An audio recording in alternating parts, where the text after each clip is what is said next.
अस्सलाम वालेकुम स्टूडेंट्स। आज हमने क्या पढ़ना है topic properties of exchange operators. उससे पहले हम एक्सचेंज ऑपरेटर के बारे में पढ़ चुके हैं, that is PRS cap that is equals to +-1। अच्छा, इसकी प्रॉपर्टीज़ आज हमने properties of exchange operator discuss करनी है। तो इसमें क्या है, the wave function which is associated with PRS cap that is equals to +1 और -1, if it is equals to +1 is called the symmetric wave function, and if the answer is equals to -1 then it is called anti-symmetric wave function।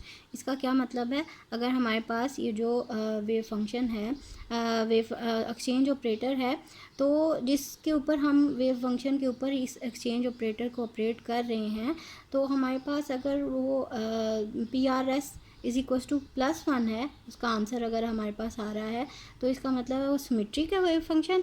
अगर उसका answer हमारे पास -1 आ रहा है तो इसका मतलब है कि वो वेव फंक्शन जो है वो after operating with exchange operator उसका आंसर -1 आ रहा है, तो इसका मतलब वो क्या है, एंटी सिमेट्रिक वेव फंक्शन है। हमने सिमेट्रिक और एंटी सिमेट्रिक वेव फंक्शन की डेफिनेशन भी पढ़ ली थी कि what are symmetric wave function और what are anti symmetric wave function. तो उसमें हमने ये भी देखा था कि ये उसमें जो एक्सचेंज पार्टिकल्स के बारे में हमने जो डिस्कस किया था, तो ये उसका रीज़न क्या है कि अगर +1 आ रहा है तो वो सिमेट्रिक है, और अगर -1 आ रहा है तो वो एंटी सिमेट्रिक है। अच्छा, नेक्स्ट इसकी प्रॉपर्टी क्या है, नेक्स्ट प्रॉपर्टी ये है कि it commute with Hamiltonian operator, that is Hamiltonian है हमारे पास एच। अगर हम इसको लेते हैं वेव फंक्शन के ऊपर, हम आइगन वैल्यू इक्वेशन जो है वो हम लेते हैं और इसको वेव फंक्शन के ऊपर अप्लाई करते हैं तो एक्सचेंज ऑपरेटर को, तो हमारे पास क्या आएगा कि इसके पार्टिकल जो हैं वो after operating with this operator, ये क्या हो जाएगा, 1 2 थे तो वो 2 1 हो जाएंगे। This one is the first equation. अच्छा, अब अगर हम इसको हैमिल्टोनियन जो है वो लेते हैं और इसके ऊपर ऑपरेट करवाते हैं इस एक्सचेंज ऑपरेटर को, तो फिर क्या हो जाएगा, दोनों साइड पे ये अगर हम इसको ऑपरेट करेंगे इसके ऊपर, तो फिर ये आफ्टर ऑपरेटिंग इसके भी जो पार्टिकल हैं वो इंटरचेंज हो जाएंगे, तो ये जो होगा वो क्या 1 2 2 1 हो जाएगा। ये हमारे पास इक्वेशन क्या आ जाएगी, इक्वेशन 2। अच्छा, अब ये हम जानते हैं कि हैमिल्टोनियन जो है ये हमारा ये that is the Hermitian, Hamiltonian operator is the Hermitian operator. तो इसका मतलब है H12 is equals to H21, तो हम लिख सकते हैं H12 is equals to H21।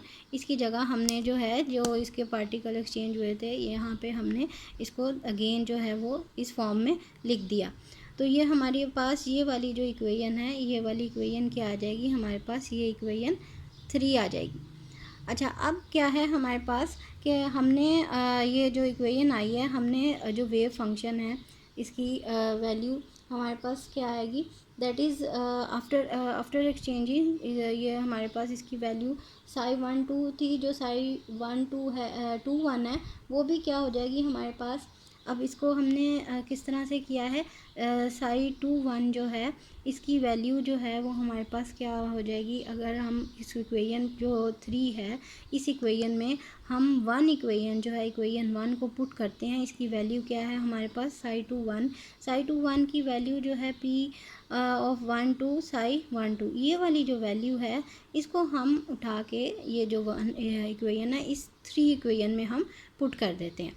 अच्छा, अब ये जो है हम इसको जब इस इक्वेशन को बना देंगे, ये तो एज इट इज़ ही रहेगी, तो ये जो हमारे पास राइट साइड है इस इक्वेशन की, ये क्या आ जाएगी हमारे पास, ये जो है psi ऑफ 2 1, इसकी जगह हम क्या लिख देंगे, ये लिख देंगे P12 psi 1 2, ये हम इसकी वैल्यू लिख देंगे, तो हमारे पास ये क्या आ जाएगा, सेम आ जाएगा। दोनों साइड पे वेव फंक्शन, तो हम इसको कैंसिल कर सकते हैं, अगर सेम आ गया तो हम दोनों साइड पे वेव फंक्शन को कैंसिल आउट कर देंगे, तो हमारे पास क्या रह जाएगी इक्वेशन, ये रह जाएगी इक्वेशन P12 H12। और ये हमारे पास अब देखें कि ये पहले यहाँ पे जो है इंटरचेंज हो गया है वैल्यू आफ्टर सॉल्विंग दिस, यहाँ पे हर्मिशियन ऑपरेटर इधर आ गया और ये ऑपरेटर जो है एक्सचेंज ऑपरेटर इधर है, तो इसका मतलब ये है कि कम्यूट, इसको अगर हम दूसरी साइड पे लेके जाएंगे इक्वेशन के, तो हमारे पास ये क्या आ जाएगा, दैट इज़ इक्वल्स टू 0। तो इसका क्या मतलब है कि ये जो है ये एक दूसरे को कम्यूट कर रहा है। ये एक्सचेंज ऑपरेटर जो है ये हैमिल्टोनियन ऑपरेटर को कम्यूट कर रहा है। ये इसका आंसर 0 आ गया, so that is right. So this is the other property of exchange operator. अच्छा, अब ये अगर हम इसको इस फॉर्म में लिखते हैं कि हमारे पास जो है rate of change of expectation value, rate of change of expectation value of exchange operator जो है वो हमारे पास क्या आता है, दैट इज़ इक्वल्स टू 0। तो that is also known as constant of motion. ये हमारे पास इसका क्या है, थर्ड पॉइंट या फोर्थ पॉइंट कह लें। तो these are all the properties of exchange operator.